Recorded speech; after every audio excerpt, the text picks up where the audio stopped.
Too good. I had to see you. Mm. Talking about mental health and self-care, I mean, you just kind of gave us some of those tips, but, what's something that you can use to filter helpful thoughts versus hurtful thoughts? Because I know this is a time where the ants just totally want to attack our brain. And I think when things like this are happening, we love to be future telling. We love to be psychics where we know what's going to happen. We really don't know anything, and it can just give us anxiety. What do you use to keep yourself helpful? Communicating with like women I respect. Like I have a few older women that I look up to that aren't in the industry. I call them, and I think talking through what it is you're feeling is extremely helpful. And I think there's wisdom in all of this with women and with other people, and all of my friends as well will get on calls, or we'll just talk to each other.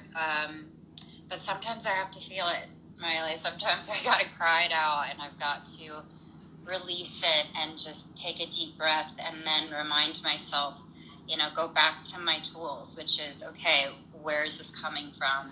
I understand I'm a big empath, so I feel so much of what the world is feeling. So maybe I need to take a step back from that, or whatever it is. But also just being there for other people actually helps me too. I agree. So so much light in this time just to be able to connect with people, like you said, people I respect and people that I love and want to hear their advice, but just to know people are there, and just to know that people are feeling the same way that I feel makes me feel less alone. So what's your advice for someone who's afraid to talk about mental health? Like, where would you tell people to reach out? I know you work with Crisis Text Line 741-741, and I know someone will respond. So is that something that you would say to reach out to, or like, how do you talk about mental health? So recently I went to one of the best mental hospitals in the world, but definitely in America, McLean's Hospital, and I discussed that after years of going through a lot of different things, I realized that I was bipolar. And so when I go to know more information, it actually helps me. It doesn't scare me once I know it. And I think people get scared of that, right? They're like, oh, and I've seen it, and I've seen some of it even in my own family where I'm like, what's going on? Where it's just, I'm from Texas. It's not known to like talk about your mental health, or you got to seem cool. And then I see anger built up in children, teenagers, or whatever, young adults, because they are wanting that so badly. And so I just feel like when I finally said what I was going to say, I wanted to know everything about it, and it took the fear away.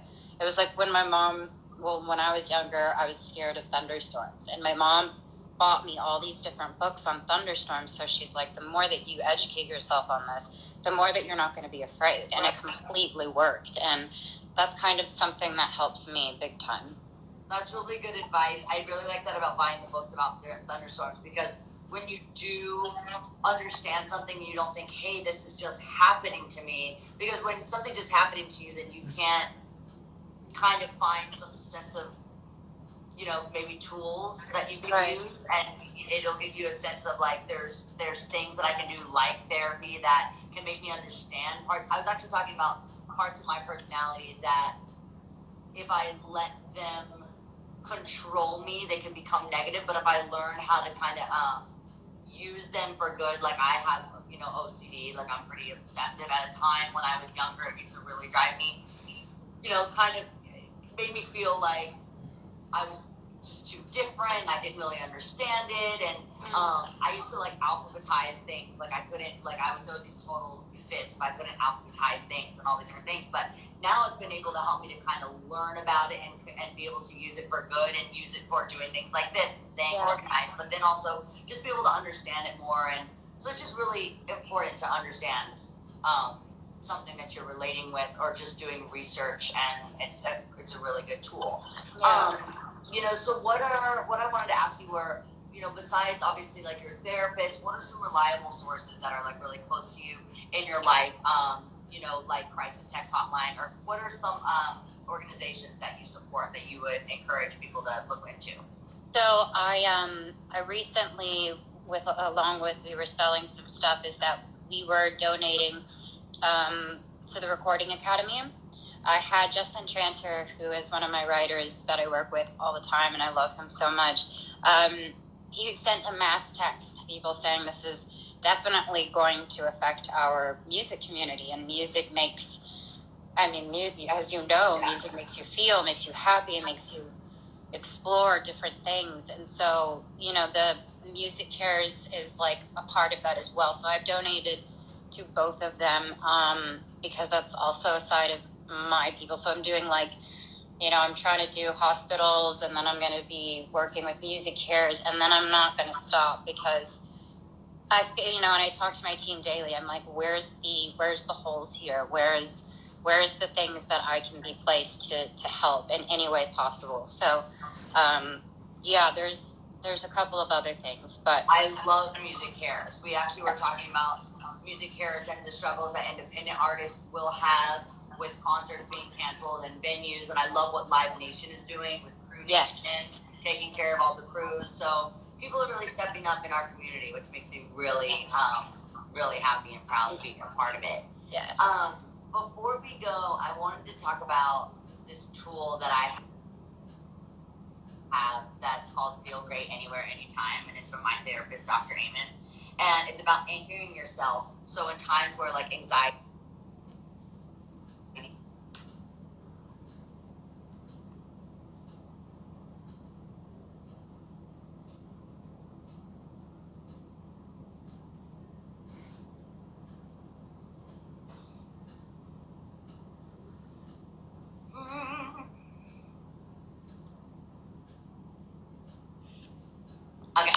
Okay. So this is the one thing I wanted to ask you. So it's about anchoring yourself.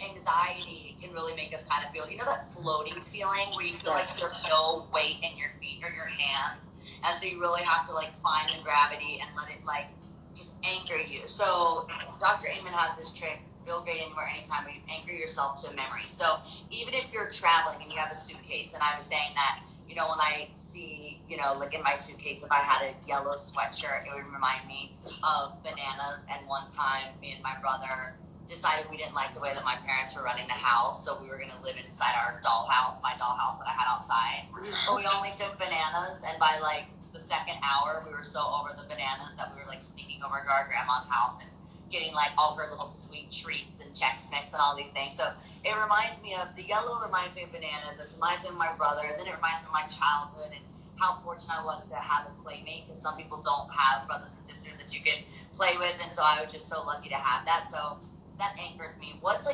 memory in your life or something around you that reminds you, or what's a memory in your life that you like to think about in times where you feel that floaty feeling? It's a really beautiful memory. Wow.